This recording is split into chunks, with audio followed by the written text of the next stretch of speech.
to bioethics.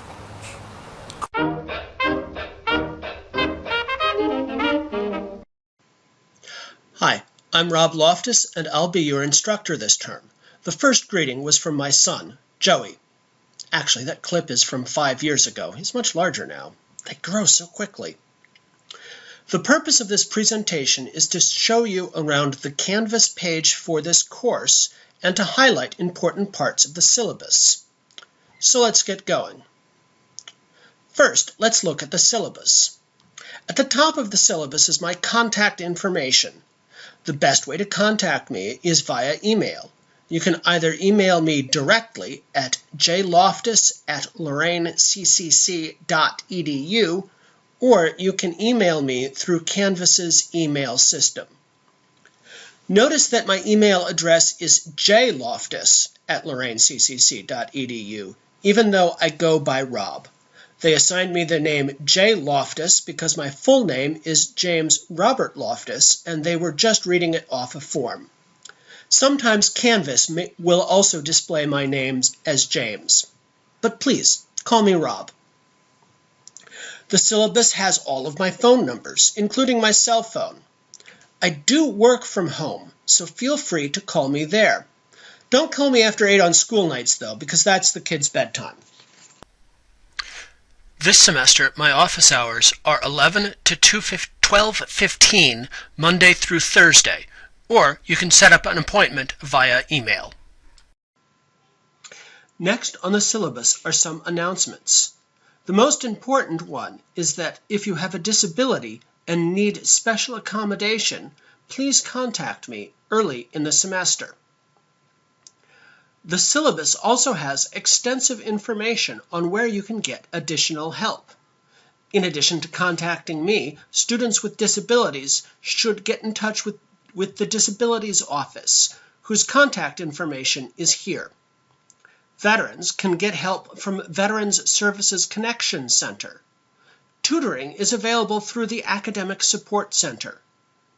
Women's Link provides free, confidential help for both personal and academic concerns, including emergency loans, legal help, and childcare.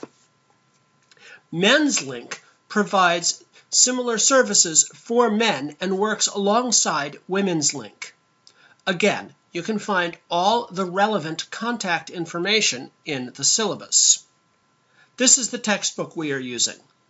It's DeGrazia, Mapes, and Brand Ballard, Biomedical Ethics, 7th edition. There will be some additional readings that are posted as PDF files to Canvas. Many of them come from another bioethics text I've worked with, Ron Munson's Intervention and Reflection.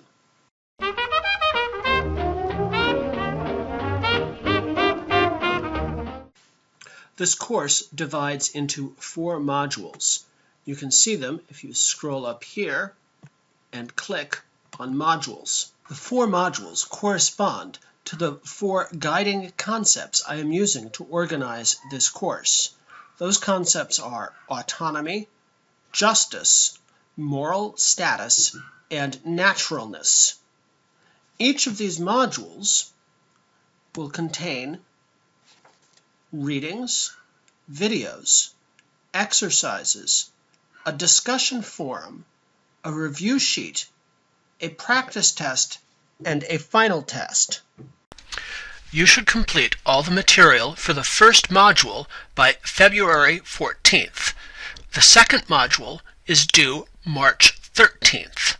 The third module is due April 10th, and the final module is due May 8th. The paper project for this course is displayed as a separate module, as is the introductory video and discussion forum. The paper is due Sunday, April 10th. If you return to the syllabus, you can see a breakdown of your grade.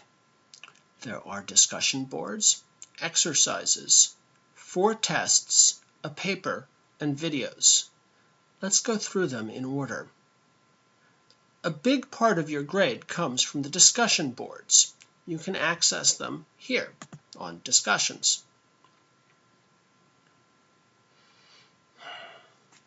Discussion boards serve the same function as classroom discussion in the land-based classes, except that I have a record of your comments and can grade them individually. You must post a minimum of 3 times to each discussion forum, but there is no maximum number of times you must post. And your final grade will be the sum of the points you earned on the individual posts, up to 100 points. Instructions on the discussion forums are linked to in the syllabus. They are also available here at the top of each discussion forum. The instructions contain full descriptions of my grading system and advice on how to write thoughtful discussion posts. A smaller portion of your grade will come from exercises. You can access these if you go back to Modules and you can see the exercise page for each module. For instance, Section 1 has 3 exercises. Exercises will let you practice with the concepts we will be using in this course and explore your own ideas. These exercises will not be graded.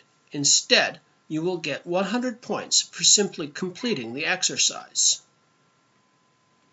The most common sort of exercise will be a decision scenario from a textbook by Ronald Munson.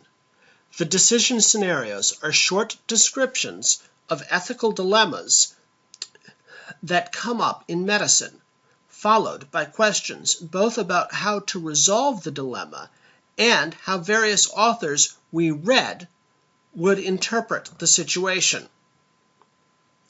You can click over here to see the survey. You will also need to go back to the discussion forum for this section, in this case, Section 1, and explain your answers and discuss your answers with the other students. You will not get full credit for the exercise unless you answer the survey and discuss your answers on the appropriate discussion forums. Another chunk of your grade will come from 4 tests. These tests will assess your knowledge of the factual content and basic concepts of this course, and mostly consist of multiple choice, matching, and fill-in-the-blank questions. You can access the tests again from the Modules view. Click here. You scroll down. There's your test. Once you take a test, you are not allowed to share any information about it with other students. There will be many versions of each test, and within each test, the order of the questions and the question answers is randomized. As a result, trying to pass answers on to other students won't help you. Nevertheless, even trying to cheat on the tests will result in you failing the course. The tests are open book and open note, but you are not allowed to look at other parts of the internet or consult other students during the test. You will have 60 minutes to complete each test once it is opened. Once the tests are made available, they will stay available until the end of the semester.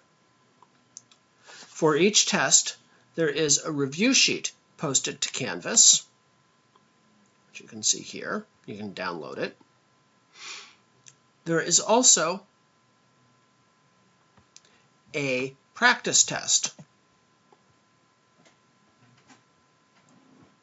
The practice test is half the length of the regular test.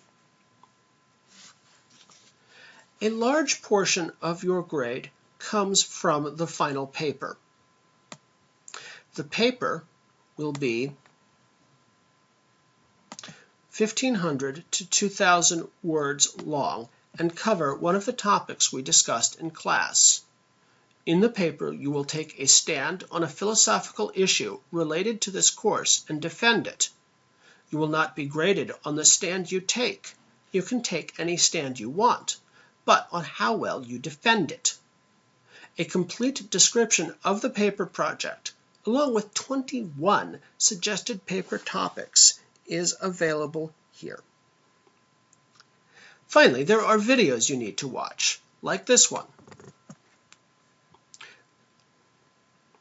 You can find the videos for each section here.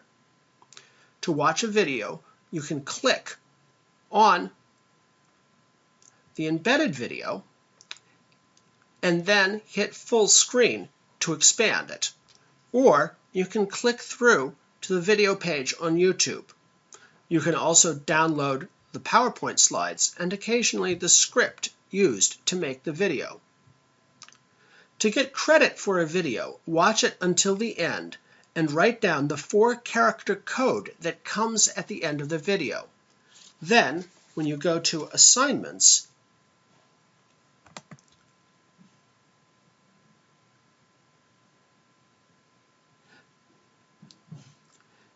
find the appropriate video, here, video 1, introduction, and click Submit Assignment. Enter the code here and then submit the assignment. Once the code is checked, you will receive a 100 for watching the video. Once you receive 100s for all 12 videos, you will have a 100 for that component of your grade.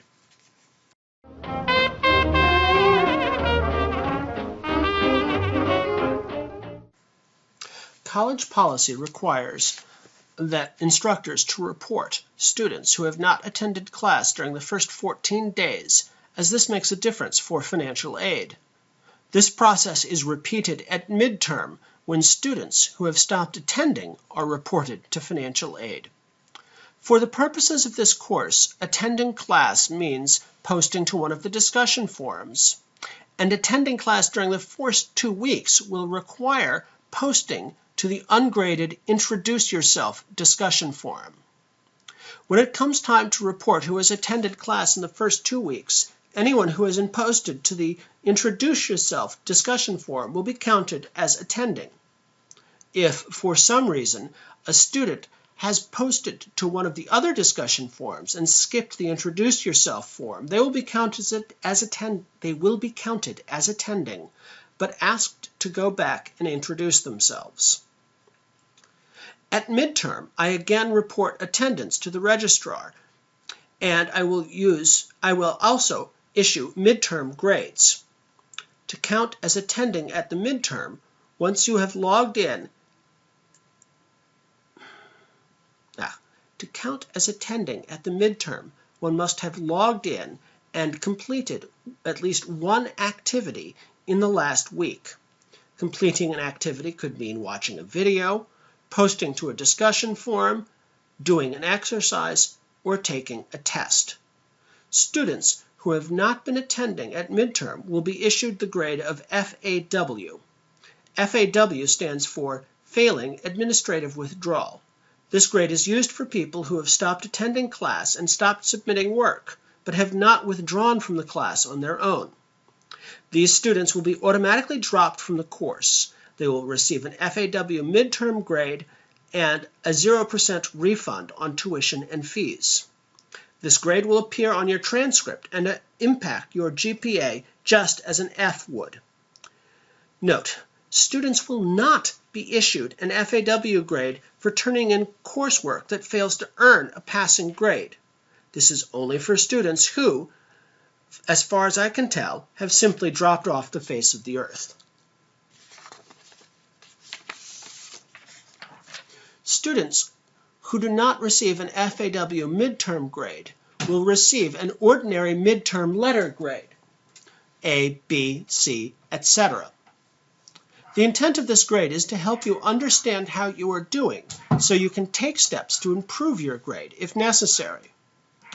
The grade is only for your information, and it does not appear on your transcript. The only time a midterm grade will appear on your transcript is if you receive a grade of FAW. You can see your midterm grades online through your My Campus account. Please contact me if you have questions concerning your midterm grades. And that's basically all you need to know. You should start by introducing yourself in the introductory discussion forum. Then do some of the readings for the first section. The link for the reading page is below. You will also want to check out the videos for the first section. The first section video page is here. Thanks and enjoy the course.